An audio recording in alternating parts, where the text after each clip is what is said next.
Bismillahirrahmanirrahim. Assalamualaikum warahmatullahi wabarakatuh. Selamat pagi dan salam sejahtera bagi kita semua. Baik Bapak Ibu, sebelum kita memulai pembelajaran hari ini, alangkah baiknya kita awali dengan doa. Berdoa menurut agama dan kepercayaan masing-masing, berdoa dimulai.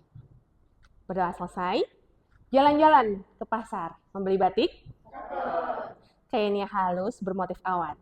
Hari ini kita belajar persiapan penyelenggaraan kegiatan statistik. Semoga kelasnya menyenangkan. Semangat pagi. Sepertinya masih belum semangat ini ya. Saya ingin lebih semangat lagi. Jadi kalau saya bilang semangat pagi, jawabnya pagi, pagi, pagi, luar biasa. Oke? Semangat pagi, pagi, pagi, pagi, luar biasa. Oke, positive vibes-nya sudah mulai berasa dan tak kenal maka tak sayang. Perkenalkan, saya Martina Nurmadewi, Widaiswara Ahli Pertama Pusdiklat BPS, dan saya juga ingin mengenal Bapak Ibu ya. Silahkan untuk memperkenalkan diri di sticky notes yang sudah saya siapkan ya di meja ya. Silahkan memilih warna yang Bapak Ibu sukai nih. Ada warna pink, ada warna hijau, ada warna biru, silahkan. Mengisi nama, kemudian fun fact ya, fakta unik Bapak dan Ibu dan juga motivasi mengikuti pelatihan hari ini ya Bapak Ibu ya. Silahkan untuk menempelkannya di flip chart yang sudah saya siapkan di sini Bapak Ibu. Oke. Ya, saya ingin tahu nih, saya ingin kenalan juga walaupun mungkin teman-teman sudah bertemu secara daring ya, karena ada pembelajaran sebelumnya. Nah, di sini saya ingin kenal nih teman-teman nih. Ya, oke, ini lucu-lucu ternyata ya. Jadi fun fact-nya ada yang suka bicara sama kucing, ada juga yang suka maraton drakor. Wah, Dracin ada nggak nih Dracin yang suka Dracin ya? Nah, terus juga mau refreshing ke ibu kota, motivasinya, dapat insight baru, juga meningkatkan jejaring. Oke, baik-baik ya semuanya ya. Oke, tadi kita sudah kenal. Saya ingin juga mengecek vibes happiness-nya nih ya. Jadi Bapak Ibu bisa untuk masuk ke link yang sudah saya share ya di layar. Silahkan masuk ke slide. Nah, kita ada skala 1 sampai 5. Semakin tinggi nilainya, itu semakin happy dan juga bersemangat untuk mengikuti pembelajaran hari ini ya. Oke, alhamdulillah hasilnya di sini di atas 3,5 ya, jadi udah mendekati 5 nih. Modusnya itu di 4 nih ya. Kita kayak belajar statistik sebenarnya di sini ya. Di awal kita sudah mulai belajar garis happiness nih ya. Alhamdulillah, semoga happiness-nya ini bisa dijaga. Saya meminta komitmen Bapak dan Ibu untuk stay happy ya. Jadi tidak hanya stay happy, tapi ada yang lainnya itu stay fokus dan juga stay interaktif dalam pembelajaran hari ini dan semangat ya. Nah, selain itu, karena kita ada di dalam pembelajaran yang sama ya, kita akan bersama-sama dalam 3 jam ke depan. Jadi ibaratnya kita ada dalam satu perahu dan kita akan melakukan suatu ekspedisi data. Nah, Bapak Ibu di sini adalah sebagai passenger ataupun penjelajah data ya. Mari kita sama-sama bersinergi dengan komitmen yang tadi sudah kita buat ya Bapak Ibu. Oke, nah mengingatkan bahwa sebelumnya kita sesi klasikal dan juga saat ini kita sesi klasikal ya, tadinya non klasikal. Nah, di sini ada 13 materi inti dan kita sudah ada di materi persiapan penyelenggaraan kegiatan statistik. Setelah kemarin kita membahas terkait dengan identifikasi kebutuhan data. Jadi kita identifikasi dulu tuh kebutuhannya sebelum menyusun kegiatan statistik. Nah, kita akan membahas hari ini terkait dengan persiapan penyelenggaraannya dan tujuan dari pembelajaran kita hari ini adalah peserta mampu memahami tahapan persiapan penyelenggaraan kegiatan statistik secara sistematis ya, dan juga indikator hasil belajarnya mampu menjelaskan konsep dan tahapan secara lengkap nih, mulai dari tahapan merancang output, deskripsi variabel, pengumpulan data, kerangka sampel, kemudian ada desain sampling, pengolahan dan analisis sampai dengan pilot project. Jadi ibaratnya outline pembelajaran kita ini ada 7 sesuai dengan tujuan pembelajaran dan indikator hasil belajarnya. Nah, kita akan bahas satu per satu. Nah, sebelum itu, di sini saya ingin bertanya terlebih dahulu ya, kenapa sih persiapan kegiatan statistik itu krusial? Ada yang ingin berpendapat? Gimana, Ibu Elma? Jika persiapannya baik, maka data yang dihasilkan juga baik. Betul sekali. Jadi kalau persiapannya baik, data yang dihasilkan juga baik ya. Dan selain itu, ketika persiapan itu kita rancang, ibaratnya kita sudah tahu nih tujuan akhir. Itu tuh sebagai navigasi gitu. Jadi persiapan dan rancangan itu ibaratnya adalah navigasi untuk kita bisa sampai ke tujuan.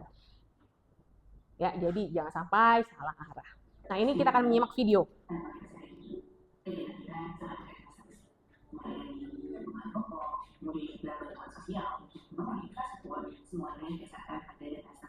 Ya, tadi kita sama-sama menyimak bahwa ternyata memang benar ya. statistik itu penting dan persiapan itu penting gitu ya. Dan kehidupan kita tuh sangat dekat nih dengan statistik ya.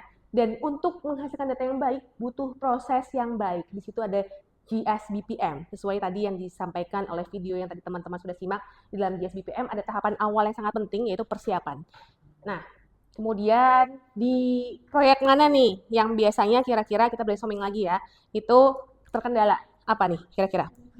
Ya, Mungkin untuk yang saya catat ya. mungkin untuk yang terkendala itu adalah kuesionernya itu terlalu panjang. Oke, berarti ada responden burden-nya tinggi ya. Responden burden-nya tinggi. Oke, tuh. Jadi ketika ada tahapan persiapan yang terlewat seperti itu ya, bisa jadi ada hal-hal yang jadi terkendala. Salah satunya adalah responden burden-nya tinggi. Bisa jadi memang kuesionernya terlalu banyak pertanyaan, padahal harusnya bisa kompleks saja ya. Nah, kita bahas satu persatu. Yang pertama adalah kita harus merancang dulu output dan juga variabelnya. Merancang output itu kalau dianalogikan ibarat kita ingin meng-capture apa di tujuan gitu ya. Kita menentukan tujuannya kemana, kemudian kita ingin meng-capture atau mendapat apa di tujuan. Nah, jadi kita di sini perlu untuk merancang dummy tabelnya. Apa sih yang mau kita hasilkan? Kemudian juga peta tematiknya kalau terkait dengan kewilayahan. Nah, kalau kita sudah tahu outputnya apa, nah ini dituangkan ke dalam kuesioner. Dan kuesioner ini perlu ada variabel-variabelnya. Nah, variabel ini tentu saja yang harus bersesuaian dengan tujuan dari statistik atau kegiatan yang akan kita lakukan gitu ya. Nah, kemudian tahapan berikutnya adalah merancang pengumpulan data dan juga merancang kerangka sampel. Nah, ini ibarat kata mode transportasinya gitu ya. Kita mengumpulkan data ada papi, capi, dan juga cawi. Sementara untuk kerangka sampelnya itu ada list frame. Kita tentukan dulu unit samplingnya apakah rumah tangga atau perusahaan ya. Dan juga area frame-nya, ini batas teritori. Kita mau menganalisis atau kita ingin mendapatkan indikator itu levelnya kabupatenkah atau provinsikah. Oke, ada yang ingin ditanyakan? Ya, gimana Pak Damar? Apa perbedaan capi dan cawi? Oke, tadi ya saya berikutnya ada sebelumnya ada capi dan cawi. Bedanya kalau capi itu sama-sama web sebenarnya ya. Jadi berdasarkan surveinya itu sudah mulai terdigitalisasi. Kalau capi itu masih ada petugas yang melakukan wawancara kepada responden. Jadi petugas itu yang memasukkan datanya ke dalam tablet gitu ya ataupun aplikasi gitu. Tapi kalau cawi di sini tidak ada petugas. Jadi respondennya yang mengisi sendiri. Jadi surveinya terdigitalisasi dan langsung disebar kepada responden. Jadi responden punya kendali penuh nih untuk mengisi langsung gitu. Bagaimana? Cukup jelas, Pak Damar? Oke, terima kasih. Oke, kita lanjutkan ya. Kemudian ada pertanyaan tadi, kita lanjutkan ke desain sampling. Nah, kalau tadi kita belajar tentang kerangka sampel ya. Kemudian untuk mengestimasi populasi kita perlu menentukan dulu nih di desain samplingnya. Harus yang probability sampling karena dengan probability sampling kita bisa mengestimasi populasi. Nah, di sini ada 4 jenis ya, ada simple random, systematic, stratified dan juga cluster. Ya. Gimana? Ibu Lita. Paham antara perbedaan stratified dan cluster itu apa sih? Oke, nah kalau stratified itu di dalam kelompoknya itu homogen. Sementara kalau di cluster sampling, ini di dalam clusternya adalah heterogen. Oke, gimana? Cukup jelas ya? Baik, sepertinya sudah mulai paham ini ya Bapak Ibu ya.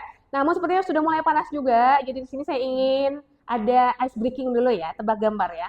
Di sini ada gambar dan Bapak Ibu silakan untuk merangkai dan menjawabnya. Ada yang mau mencoba menjawab? Ya kan? Ya, mungkin dari Ibu Sekar dulu. Nomor 3 sensus. Ya, betul. Ya, ada sensor dan bus ya. Jadi sensus. Ada lagi? Ya, gimana Pak Gufron? Grafik. Kenapa tuh? Grab dan fiksi ya, grafik ya. Oke. Baik, selamat ya benar ya ini ya. Kita lanjutin dulu ke pembelajaran berikutnya. Nah, rancangan berikutnya adalah merancang pengolahan dan analisis. Ibaratnya, kita itu ketika sudah mendapatkan data, untuk menjadi informasi harus kita olah dan analisis dulu nih, agar bisa memberikan informasi dan insight yang nantinya bisa digunakan untuk mengambil kebijakan, ibaratnya gitu ya. Nah, itu kita rancang, kita mau mengolahnya seperti apa, kemudian kita analisisnya seperti apa, apakah analisisnya deskriptif ataupun sampai dengan level inferensia ya. Kalau misalkan tadi sampling berarti ya tentu saja ada analisis inferensianya ya, agar bisa mengestimasi populasi. Nah, kemudian juga perlu sistem alur kerja. Jadi kita juga perlu mengelola SDM-nya, kemudian timing-nya gitu ya. Tentu saja dalam pelaksanaan kegiatan statistik ada petugas lapangannya, kemudian ada pengawasnya, dan itu diawasi mungkin di level sampai dengan provinsi, atau kalau misalkan unit samplingnya tadi ingin mengestimasi sampai dengan level teritorinya nasional, mungkin nanti ada pengawasan sampai dengan level nasional nih untuk pengumpulan datanya gitu ya. Jadi ini ibaratnya struktur organisasi pengelolaan SDM dan juga pengelolaan waktu gitu operasional di lapangan. Nah, selanjutnya ini yang paling penting juga, di akhir kita harus melakukan uji coba. Kenapa penting uji coba? Karena dengan uji coba kita bisa tahu nih, memitigasi risiko apa kendala di lapangan, dan itu bisa kita mitigasi di awal. Jadi pada saat pelaksanaan langsung tidak ada kendala-kendala itu gitu ya. Atau ibaratnya ketika ada kendala kita bisa melakukan mitigasinya. Oke. Nah, sekarang saya akan membagi kelompok. Kelompoknya adalah berdasarkan warna dari tadi ya, sticky notes yang Bapak Ibu pilih ya. Silakan untuk berkumpul bersama dengan kelompoknya masing-masing. Tadi yang sticky notes-nya warnanya biru berarti dengan yang sesama biru, yang sticky notes-nya warna orange dengan yang sesama orange ya. Pastikan tadi sama-sama warnanya. Oke. Nah, selain itu juga pastikan semuanya berkontribusi. Jadi ada yang bertugas sebagai detektif gitu ya, atau yang bertugas juga sebagai leadernya. Oke, baik. Nah, selamat berdiskusi.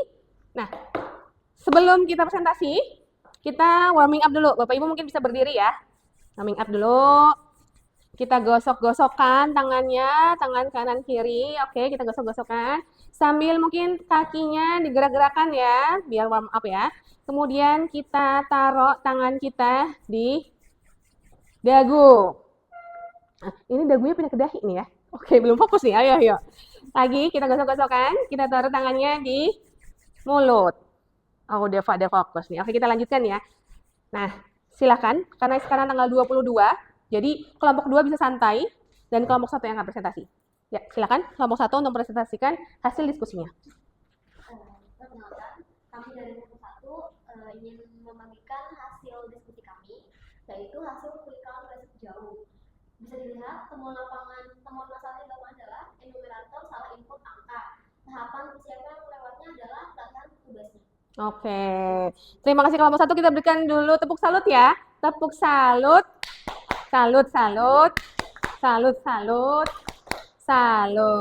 Baik, jadi dari hasil diskusi kita tadi dapat disimpulkan bahwa di balik satu angka survei itu ada proses yang panjang ya. Kepercayaan publik terhadap statistik itu sangat ditentukan oleh kualitas persiapan. Kenapa kualitas persiapan? Karena persiapan ini akan menentukan output yang dihasilkan ya.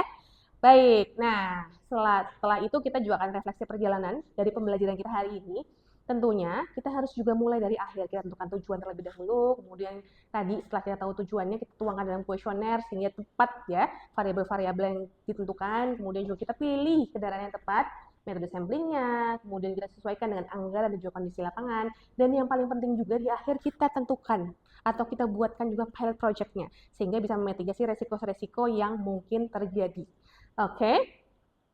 Nah, setelah itu ada evaluasi nih. Bagi Bapak dan Ibu, silakan untuk masuk ya ke link berikut. Silakan untuk join ya, Bapak Ibu bisa menggunakan handphone-nya masing-masing. Silakan. Baik. Oke. Ada pertanyaan. Keuntungan penggunaan model pertanyaan tertutup. Ya, banyak yang benar ya. Nah, ini Pak Arif yang paling pertama. Leaderboard. Tahapan pertama perancangan survei. Merancang output ya. Nah, leaderboardnya adalah Bu Resi. Selamat ya Bu Resi ya. Ada hadiah untuk Ibu Resi. Di sini saya sudah menyiapkan tumbler nih. Tumbler. Terima kasih sudah berpartisipasi aktif dan jadi leaderboard nih ya. Selamat. Untuk yang lain, tenang. Masih ada hadiah-hadiah bayangan ya. Hadiah-hadiah bayangan. Oke, selanjutnya saya juga ingin meminta feedback dari Bapak Ibu terkait dengan pembelajaran hari ini. Dan juga silakan untuk menilai saya selaku fasilitator, apakah tujuannya tercapai ya dari pembelajaran kita hari ini, dan juga masukan saran untuk perbaikan saya ke depan. Baik, terima kasih. Saya tutup dengan quotes, tidak ada perjalanan yang terlalu jauh dengan persiapan yang tepat. Kalau menurut Pak Abraham Lincoln ya, beri saya waktu 6 jam untuk menebang pohon dan saya akan menghabiskan 4 jam pertama untuk menajamkan kapak. Artinya persiapan itu sebegitu pentingnya ya di dalam kita melakukan suatu kegiatan. Apalagi kita menyelenggarakan kegiatan statistik yang nantinya akan digunakan untuk membuat suatu kebijakan. Dan destinasi kita selanjutnya adalah pengumpulan data, namun nanti akan difasilitasi oleh fasilitator lain. Jadi hari ini kita sudah berada di akhir sesi ya. Saya mohon maaf apabila terdapat kekurangan dan juga ada hal yang kurang berkenan di hati Bapak dan Ibu. Saya mohon maaf. Dan saya akhiri. Terima kasih atas partisipasi aktif Bapak dan Ibu ya selama pembelajaran ya. Komitmennya benar-benar terjaga. Terima kasih banyak Bapak Ibu. Saya akhiri. Wabillahi taufiq wal hidayah. Wassalamualaikum warahmatullahi wabarakatuh.